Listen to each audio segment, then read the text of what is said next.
Um, Dato' Sri, bolehkah anda kongsikan anda sebagai Ketua Menteri Sabah, pengalaman anda di dalam kerajaan Sabah dan juga pencapaian anda perubahan yang telah dibawa oleh Parti Warisan dan juga Pakatan Harapan kepada Sabah. Apakah perubahan yang telah dibuat? Sebab kita nak tumbangkan kerajaan UMNO, kerajaan Barisan Nasional. Bukan suka hati je kita nak tumbangkan dia, sebab kita nak perubahan. Jadi apakah perubahan yang telah dibuat semasa pemerintahan Dato' Sri di negeri Sabah? Ada perubahan yang telah kita lakukan, bukan hanya lawongan nak buat reformasi, buat demonstrasi, ya. Itu bukan menjadi satu kenyataan, tapi apa yang penting kepada kita, apa yang kita lakukan, ya. Banyak negeri yang ada diperintah oleh Pakatan Harapan, DAP di Pulau Pinang, di Melaka Pakatan Harapan waktu itu, begitu juga di Johor Pakatan Harapan menjadi pemerintah, beberapa buah negeri menjadi pemerintah, termasuk di Kedah 3-4 buah negeri yang di bawah taklukan Pakatan Harapan ketika itu, termasuk Sabah. Dan bila saya melihat perubahan perlu dilakukan, ya, bukan hanya dengan lawongan semata-mata. Dan saya melihat bahawa beberapa perkara yang telah kita lakukan, walaupun banyak cabaran dia, banyak rintangan dia. Contohnya dari segi penyertaan jamaah menteri yang ada. Tidak pernah dalam sejarah, ya, saya lantik, ya, tokoh-tokoh daripada kaum-kaum Cina, kaum-kaum lain yang ada, ya, untuk menyertai, memegang jawatan yang cukup penting dalam kerajaan. Di samping itu, bantuan kepada semua kaum yang ada, sekolah yang ada, tidak kira sekolah kebangsaan kah ataupun sekolah Tionghoa kah, ya, kita sediakan, ya, untuk agama-agama lain. Kita bagi bantuan. Saya bagi bantuan 43 juta untuk agama yang lain di peringkat negeri Sabah. Ya, kena kita lihat bahawa kita selaku Ketua Menteri, bukan Ketua Menteri Islam. Saya Ketua Menteri Sabah. Jadi Sabah ini siapa penduduk dia, bukan hanya orang Islam. Ada orang Kristian, ada orang Hindu, ya, ada yang tidak ada agama. Jadi perlu bagi kita untuk melihat inilah keluarga yang besar, bukan oleh kerana kaumnya, bukan oleh kerana agamanya, bukan oleh kerana bangsanya, tapi mereka rakyat yang perlu dibantu. Bukan atas hakikat oleh kerana rakyatnya. Dia buat perubahan, ya. Ada gereja minta, dia minta daripada kerajaan negeri, saya bagi. Bukan saya tidak bagi, kerana itu hak dia, ya. Agama dia dengan agama dia. Kita tidak harus bimbang dalam keadaan. Ajaran Islam itu cukup baik, dia punya tidak sempit pengajaran dia. Kadang-kadang pengamalnya itu yang sempit, ya.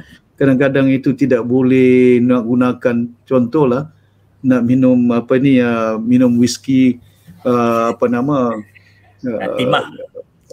timah. Lepas itu bila dia minum whisky timah, ialah itu nama saja. Pasal apa kita sibuk dengan nama, ya? Pasal apa kita? Yang penting kalau ada nama, kita letaklah berbagai nama, Ali kah, Omar kah. Kalau kita kata barang itu halal, halal lah, ya. Manage the abuses, the misuse tu. Tapi jangan terus kita katakan, oh ini milik orang kita, milik orang lain tak boleh, ya. Terkadang itu ada juga Kristian yang dinamakan dengan namanya lain. Kalau kita lihat namanya Islam. Kalau di Sabah ada nama dia Rayleigh Jeffrey, dia meninggal dunia lah. Tapi nama macam Kristian kalau tengok, tapi dia orang Islam. Ada Jeffrey, ada macam-macam, you know, nama-nama yang agak mungkin di Semenanjung tidak tahu. Ada nama orang California, ya, bukan nama Islam tapi namanya lain. Tapi kita tahu bahawa dia orang Islam. Harus, pasal apa kita nak gaduh? Pasal benda-benda yang boleh memecah belah kita. Dan ini yang saya melihat bahawa perkara ini penting kepada kita. Perubahan dari sektor pertanian, saya katakan, ya, kita nakkan supaya kekayaan Sabah, tanahnya begitu subur, ya. Kita sediakan blueprint. Hari ini hasil dia ada dah. The rock melon yang kita katakan, the golden melon yang ada, boleh dijual ke Singapura sekarang RM40 satu biji, satu pound yang ada, dan kita ekspor ke tempat-tempat lain. Dan ada lagi produk-produk yang kita keluarkan, ya, seafood yang ada, untuk membolehkan supaya hasil negara kita boleh jual ke Brunei, kita ekspor ke negara-negara jiran kita, ke luar negara untuk membolehkan supaya anak bangsa kita mempunyai peluang pekerjaan yang ada. Dan selain daripada itu, kita juga perjuangkan hak Sabah dalam pembentukan Malaysia. Tidak pernah berlaku yang kita nak perjuangkan, ya. Contohnya MS63 yang ada. MS63 itu satu perjanjian yang telah dimeterai oleh pejuang-pejuang lama. Almarhum Tunku Abdul Rahman, banyak lagi, Tun Tan Siew Sin, ya, Temanggung juga daripada Sarawak, ya, dan juga daripada Sabah, Tun Mustafa, Tun Fuad Stiban J. Sundang. Mereka berharapan waktu itu sepakat untuk melahirkan sebuah negara yang bukan berlandaskan kaum dan bangsa, ya, building a nation not based on race and religion, ya. Lepas itu pada saat ini kita lihat bahawa sudah pun keadaan tidak selari dengan hasrat, ya, pimpinan-pimpinan terdahulu. Maka dengan itu kita dapat melihat almarhum Tunku keluar, dia meninggal dunia. Tunku Abdul Rahman tidak dalam UMNO, ya. Begitu juga ramai pimpinan-pimpinan UMNO, ya, yang kita katakan dah lain daripada perjuangan dia, ya, dan tidak masuk Barisan Nasional. Tun Mustafa pun tidak ikut dengan Barisan Nasional. Dia lawan dengan Barisan Nasional, ya, satu ketika. Oleh kerana dia melihat bahawa apa yang telah dipersetujui tidak selaras, maka kita perjuangkan. Buat pertama kali kita cadangkan kepada Tun Dr. Mahathir Mohamad, dan saya terima kasih dengan Tun, dia setuju untuk bawa perjanjian 63 dibentangkan, ya, kembalikan bahawa status Sabah dan Sarawak itu sebagai wilayah sama setaraf dengan tanah Semenanjung Melaya waktu itu, ya. Melaya itu bukannya satu benua, satu wilayah, ya. Dan Sabah juga satu wilayah, dan juga Sarawak itu satu wilayah. Dia bukan negeri, ya. Perjanjian ini, kenapa perbezaan dia kita nak kembalikan? Kerana kuasa yang ada, hak yang ada lain.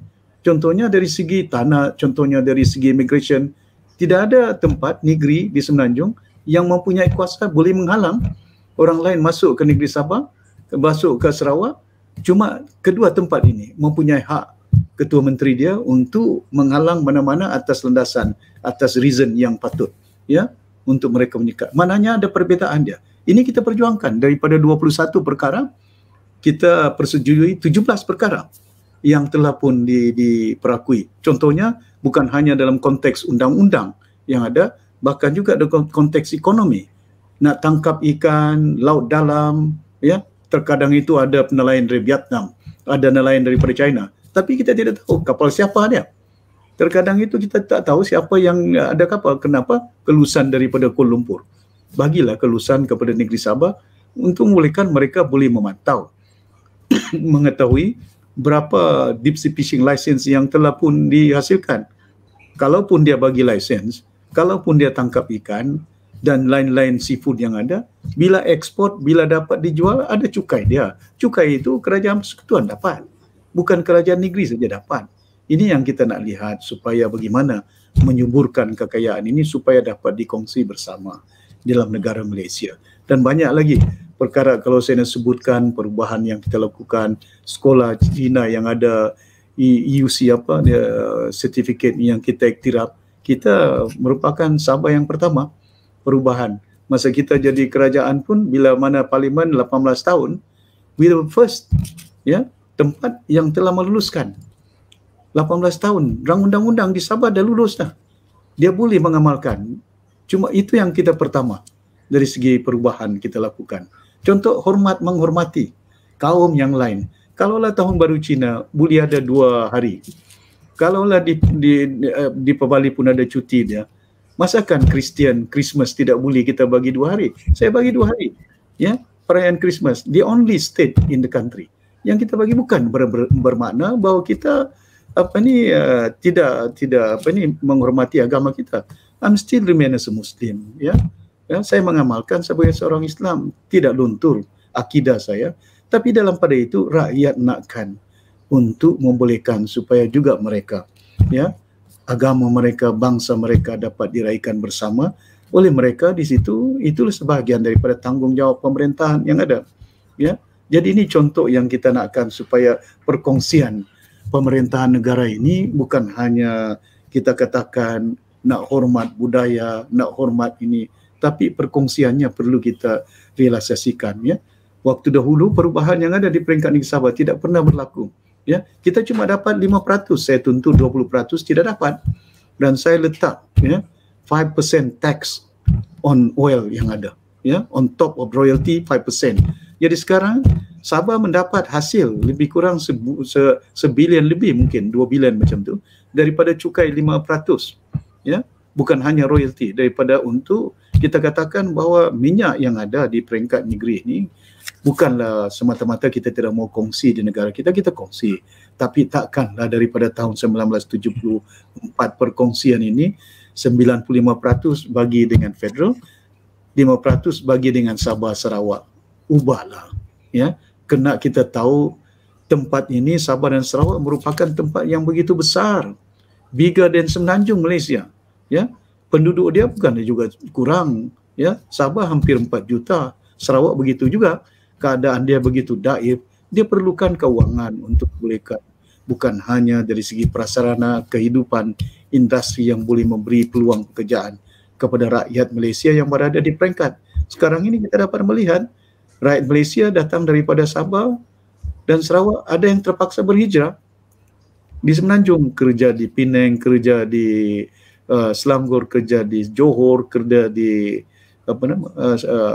Petaling Jaya. Pasal apa? Tidak ada ruang peluang, industri tidak sebanyak apa yang kita lihat. Jadi ini perlu perubahan yang kita lakukan. Contohnya, Sabah merupakan sebuah tempat yang penanam kelapa sawit terbesar bersama dengan Sarawak. Tapi kilang buat minyak masak tidak banyak. Bila saya jadi kerajaan di situ, saya buat 2 kilang, 3. Satu di Sendakan, satu di Keningau, satu di Tawau. Saya beritahu, you have to go downstream, bagi peluang pekerjaan. Hari ini dah banyak orang komplain tentang minyak masak tak cukup.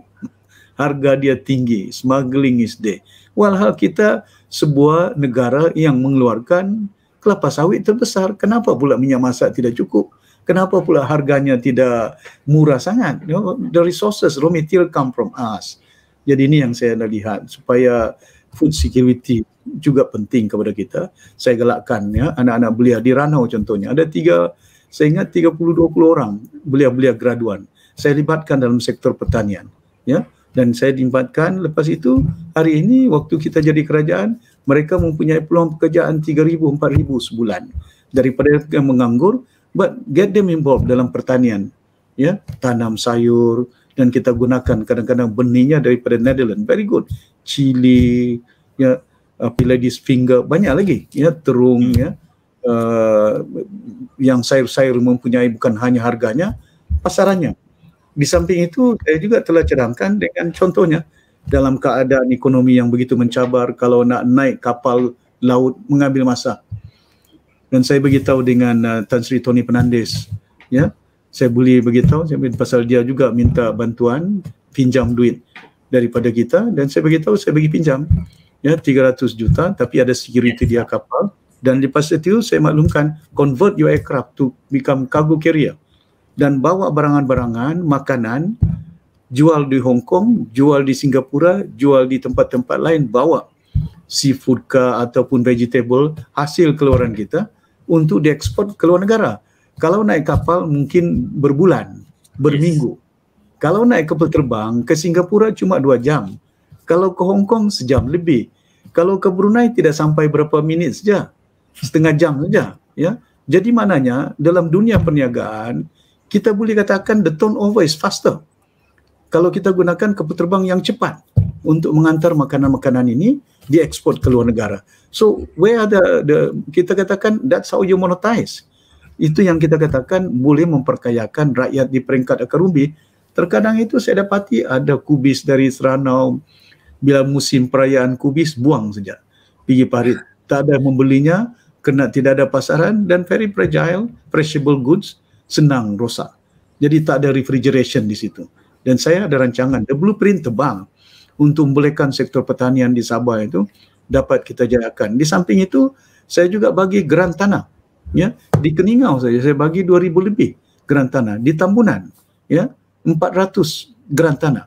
Dan saya minta kepada mereka 4 ekar, 5 ekar, bagi dengan orang kampung.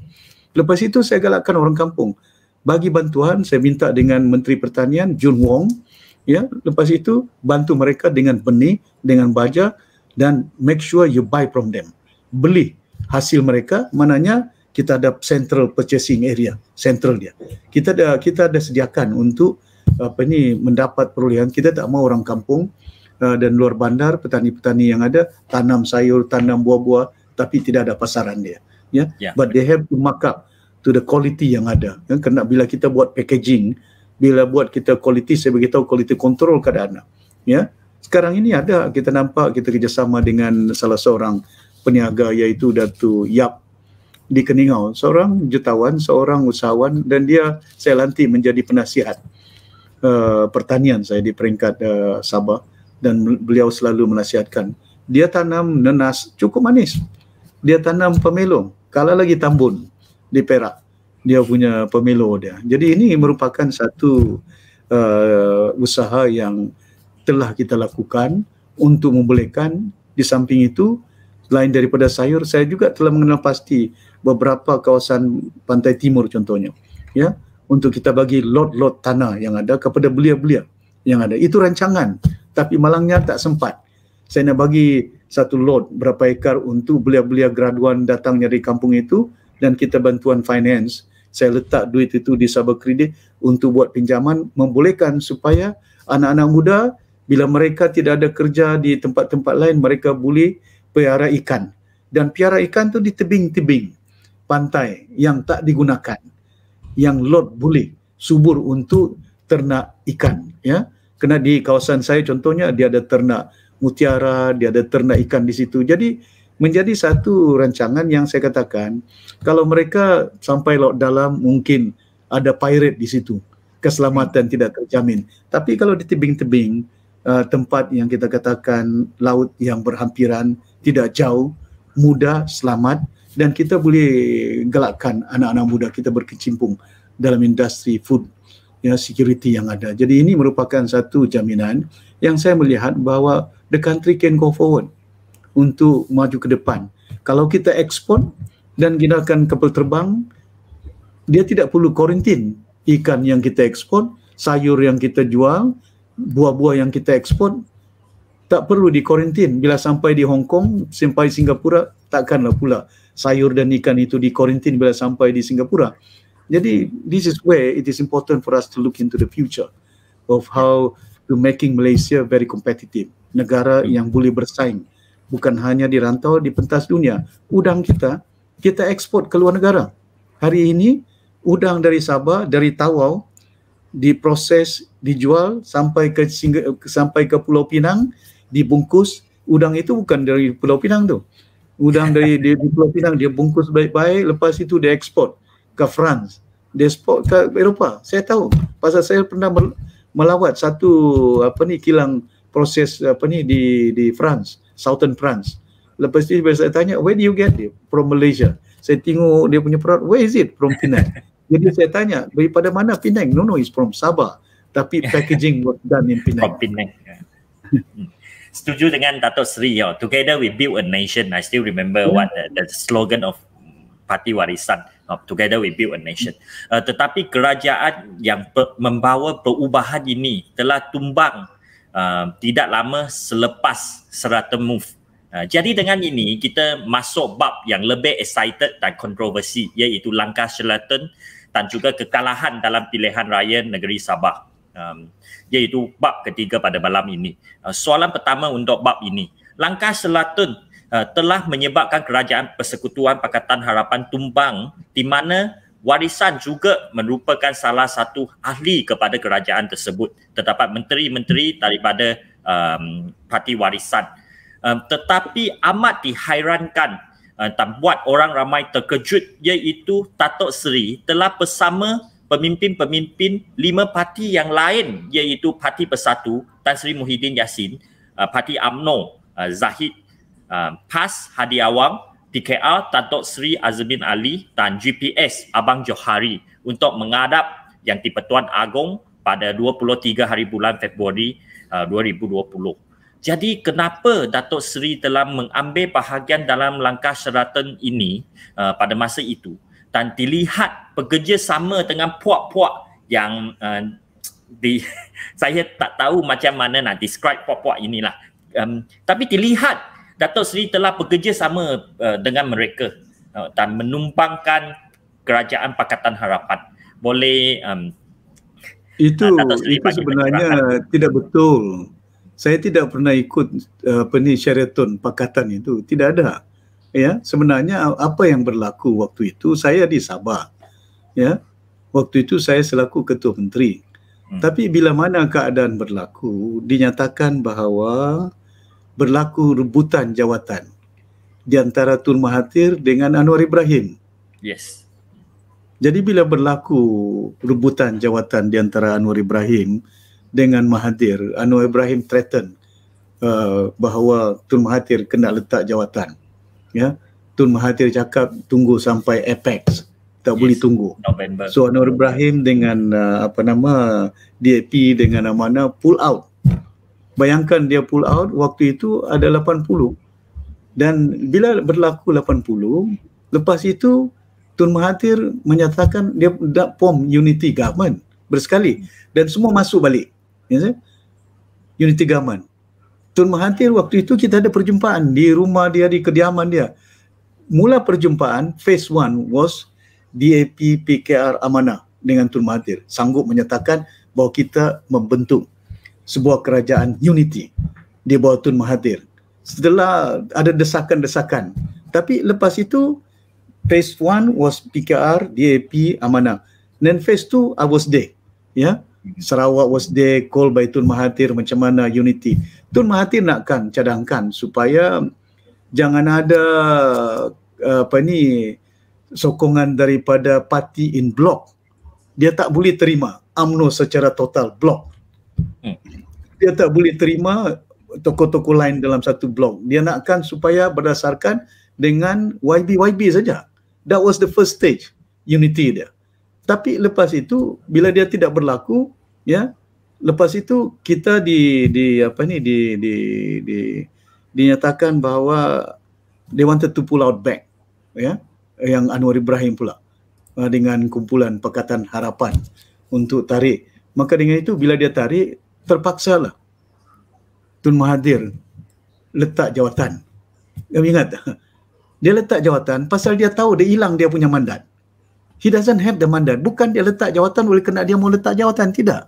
Tapi oleh kerana dia dah tahu the whole PKR about 70-80 plus dengan DAP, dengan Amanah nak tarik sokongan kepada Tun Mahathir. Ya, selepas itu Tun Mahathir tidak ada jalan pasal bersatu tidak cukup, warisan tidak cukup. Cuma parti kecil saja seumpama itu yang tidak mencukupi untuk membentuk keadaannya. Dia letak jawatan, semua orang pujuk Tun Mahathir yang the form unity government. Lepas itu ditanya siapa kita sokong. Ya, bila ditanya dipanggil oleh istana nak sokong siapa nak jadi Perdana Menteri. Bukan kita form Sheraton government. No, tidak ada. Saya tidak pernah ikut dengan Sheraton government. Saya tidak terlibat. Saya tidak pergi hotel tu, tidak ada. Ya, cuma waktu awal there was a move to unite the people. Ya, saya maklumkan bahawa penting untuk Tun Mahathir teruskan form a unity government. Kalau jangan ada perpecahan, ya, kalau itu menjadi satu langkah untuk kepentingan negara kita, ya, rakyat Malaysia. Tapi malangnya itu tidak menjadi kenyataan. Datang pula yang kita katakan Tan Sri Mahyudin dengan geng-geng dia dengan lain-lain form that sort of unity government. Mereka tolak Tun Mahathir dan saya juga tidak setuju bila itu berlaku. Bukan saya taksub dengan Tun, tapi Tun waktu itu telah memberi sumbangan ke arah kejayaan Pakatan Harapan. Kita tidak boleh anggap bahawa Tun tidak ada sumbangan.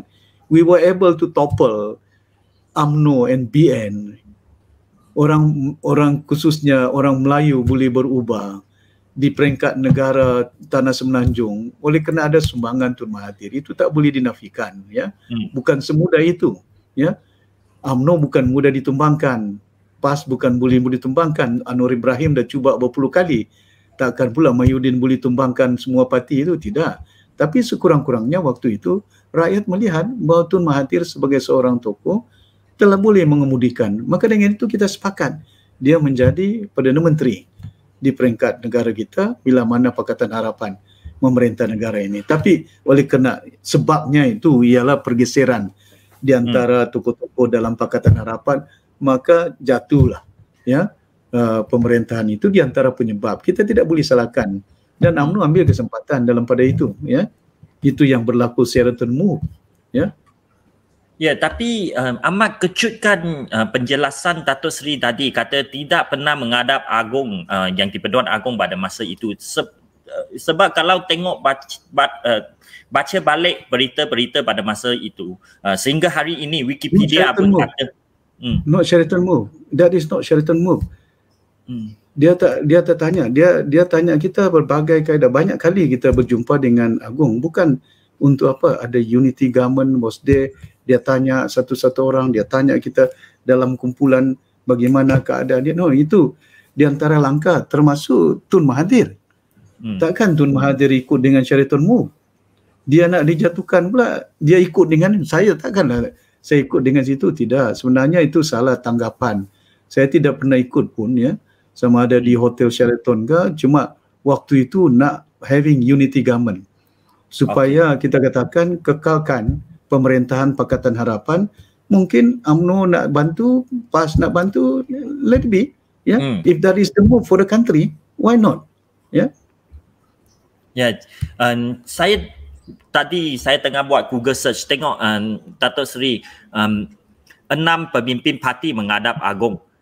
Turut kelihatan di Istana Negara adalah Presiden Parti Warisan Sabah dan Ketua Menteri Dato' Seri Shafie Aptah, Presiden Bersatu Tan Sri Muhyiddin Yassin, Datuk Patinggi Abang Johari. Jadi ini amat mengejutkan saya sebab ini kita telah diberitahu oleh berita Datuk Sri Shafie telah bekerjasama dengan Zahid, dengan Abang Johari, dengan Azmin menghadap Agong bersama-sama.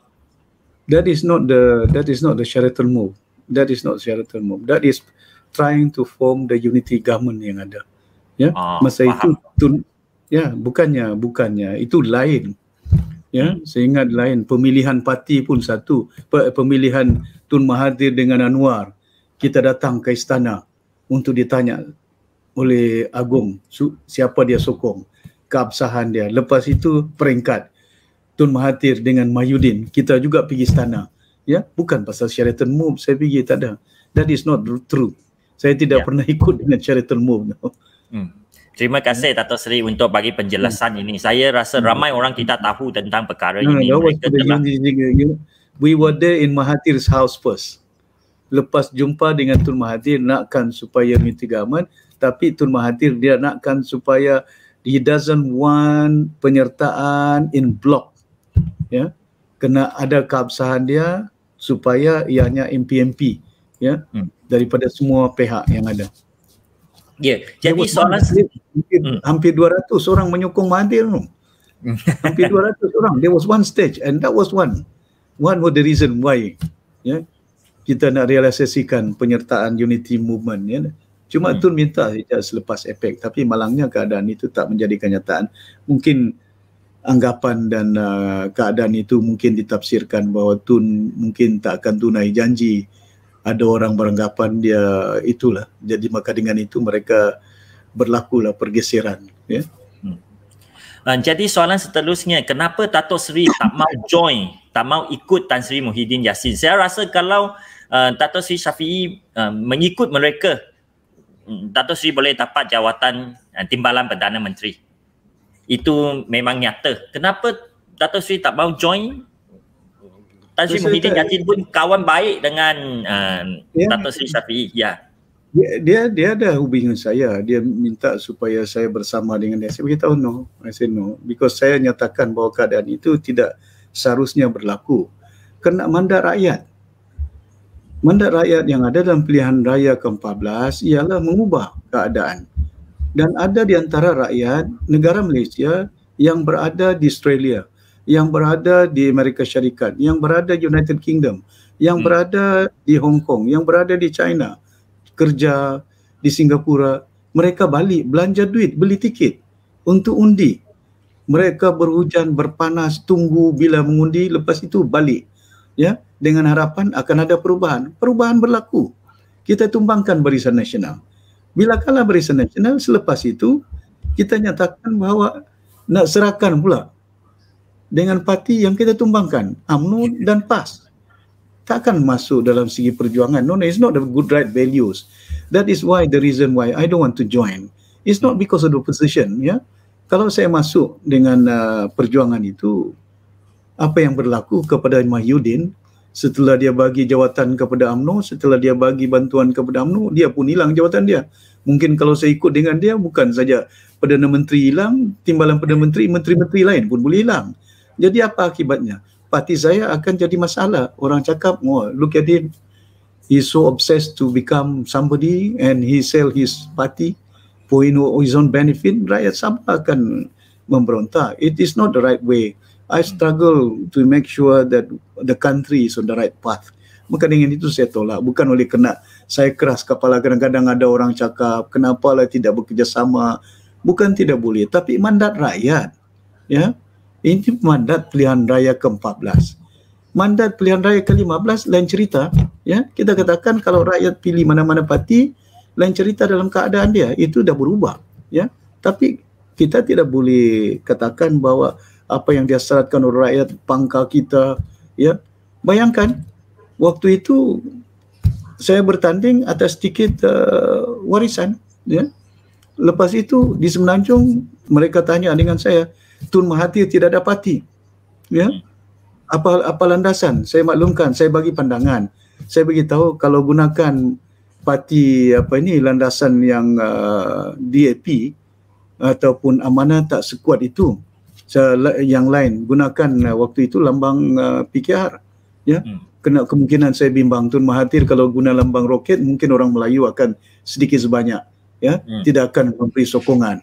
Kalau dia bagi amanah mungkin sebahagian datangnya daripada PAS. Jadi bagaimana nak menarik semangat ataupun sokongan daripada bekas-bekas UMNO yang simpati bersama dengan Tun.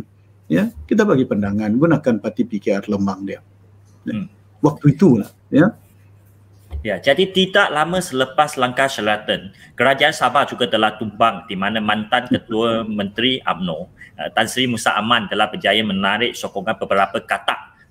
Dato' Sri pada masa itu telah membuat keputusan untuk membubarkan Dewan Undangan Negeri.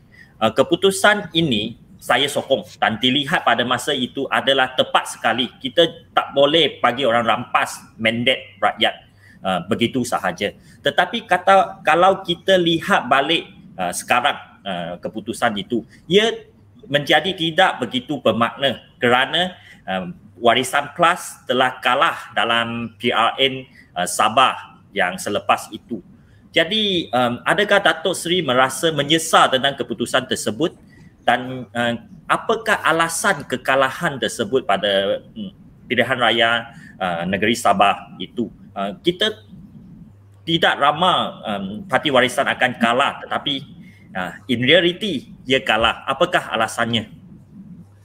Well, sebenarnya saya tidak menyesal apa yang kita telah lakukan. Pertama, pertimbangan itu kita halusi. Waktu itu COVID kejadian dia kita tidak kenali. Kita tidak mengetahui wabak ini merupakan satu wabak yang boleh menjadi satu wabak di seluruh dunia. Yang pertama, kes kejadian di peringkat negeri Sabah itu tidak besar. Tidak ada kejadian mati orang, tidak. Tidak ada mati. All the area, kawasan seluruh Sabah green. Tidak ada peratusannya sehingga beratus dari segi jumlah orang yang kena COVID. Atas pertimbangan itu dan mengikut lunas-lunas perlembagaan yang ada, bila saya melihat seumpama apa kurangnya dengan Sheraton Move, mandat rakyat yang ada, tapi mereka beli, adun-adun yang ada. Lepas itu bila beli adun-adun lompat, ada 3 orang melompat daripada kalau mereka tidak melompat, kerajaan saya masih ada sebagai Ketua Menteri. Siapa dia? 2 orang daripada PKR, 1 orang daripada DAP yang keluar, dan itu yang saya katakan mengapa harus berlaku seumpama itu, sehingga saya nyatakan pasal apa kita nak serahkan jawatan kepada mereka, Kerana saya tahu bahawa kita serahkan seakan-akan macam Sheraton Move. Mereka tidak berkuasa, tapi oleh kerana mereka gunakan duit yang ada, ditukar tambah waktu itu kerajaan, ya, persekutuan sudah pun tidak selari dengan kerajaan negeri Sabah, ya. Kena waktu itu sudah pun Perikatan Nasional jadi kerajaan. Saya tidak masuk dalam Perikatan Nasional, jadi itu menjadi cabaran kepada mereka. The only way is macam di Kedah, Mukris letak jawatan, serahkan dengannya. Saya tidak bagi jawatan. Saya tidak harus bagi jawatan untuk membolehkan supaya pemerintahan yang ada tidak selari dengan perlembagaan. Saya ada mandat. Saya cukup waktu itu bila saya nampak, saya bunyi, saya tengok, saya pantau. Gerakan membeli satu-satu hilang. Ada yang dikejar oleh polis, ada yang dicari mana YB, tekanan demi tekanan. Kalau saya nyatakan mereka, saya boleh sebut nama siapa dia yang menyatakan mereka dicari, dikejar, macam-macam. Ya.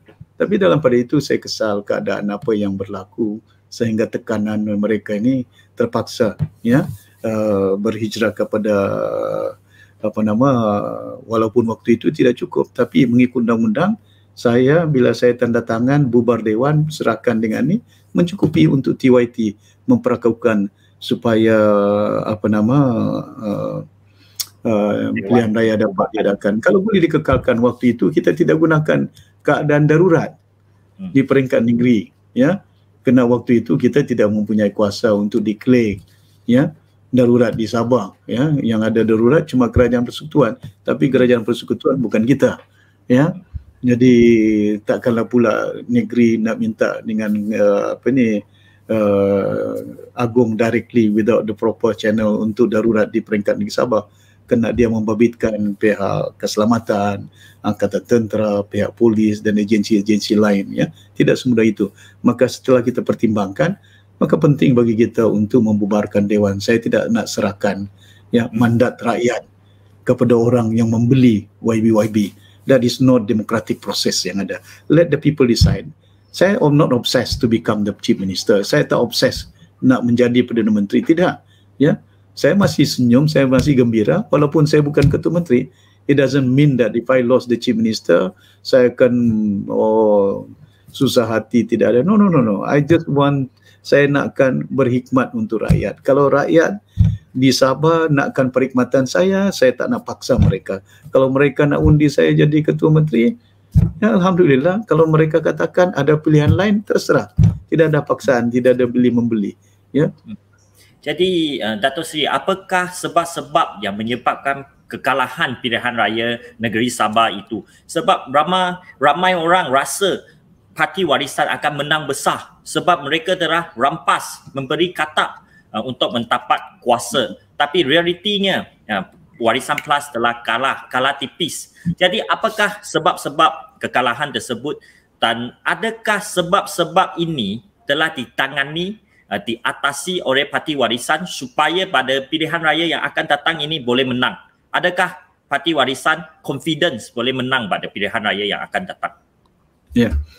Ada di antara sebab dia, contohnya mereka menggunakan isu PTI, pendatang tanpa izin, ya. Dan ada di antara yang orang tertarik menyatakan bahawa di kawasan-kawasan tertentu mereka terpikat dan terpedaya dengan isu-isu itu, ya.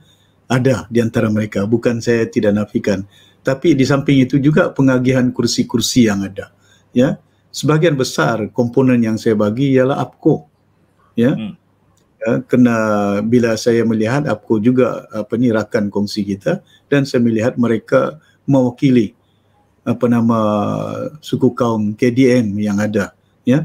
Tidak berarti warisan tidak diterima oleh suku kaum KDM. Di Keningau kita menang, ya, kita kalah hanya 200-300 undi saja, ya. Di Malalap, Pedalaman, Keningau, YB Peter Anthony, kita menang dengan majoriti yang baik. Kita menang di Papar, YB Juil di situ. Kita menang di kawasan urban area, Kedazan, ya. Di Moyong, Darul Liking dengan majoriti tinggi. Begitu juga di Kapayan, ya. Jenny Lesimbang, kita menang. Maknanya kita telah meraih sokongan daripada kaum, bukan hanya orang Cina, bukan hanya orang Islam, bahkan juga orang-orang KDM yang ada, ya. Cuma mungkin oleh kerana mereka lihat parti APCO waktu itu sebagai sebuah parti yang dilihat tidak begitu kuat dan bukan landasan sebaiknya, dan 14 kursi saya bagi. Ya, rincang. Mereka minta 18 sebenarnya. Tapi saya beritahu cukuplah. Itu pun 14 itu bukan boleh menang semuanya. Kalau saya ambil 3 kursi, ya, daripada itu saya boleh menang 3 tu. Saya boleh katakan, ya, di Telupit, di kawasan-kawasan beberapa kawasan di Pitas, ya, kawasan-kawasan yang saya yakin kita boleh raih kejayaan dalam pilihan raya yang telah lalu. Tapi oleh kerana itulah perkongsian kita, daripada 14 saya bagi, dia menang 1 saja. Jadi itu di antara kekalahan yang saya sebutkan, selain daripada isu PTI, selain daripada komponen yang begitu tidak kuat. Begitu juga yang saya nyatakan bahawa penggunaan duit yang begitu besar, ya, di setengah-setengah kawasan itu cukup membimbangkan saya. Ya, saya bukan banyak duit, ya, untuk nak bagi pengundi-pengundi, satu orang 1,000, satu orang sampai beribu-ribu, ya, duit yang ada. Saya tidak tahu daripada mana duit datang, ya, yang mereka bagi tawaran kepada pengundi, dan pengundi bukan main seronok dengan duit yang ada. Dan saya berharap kali ini, ya, janganlah duit itu menjadi satu keputusan untuk kita menentukan siapa jadi pemerintah, kerana ini akan merosakkan masa depan anak-anak kita di masa akan datang.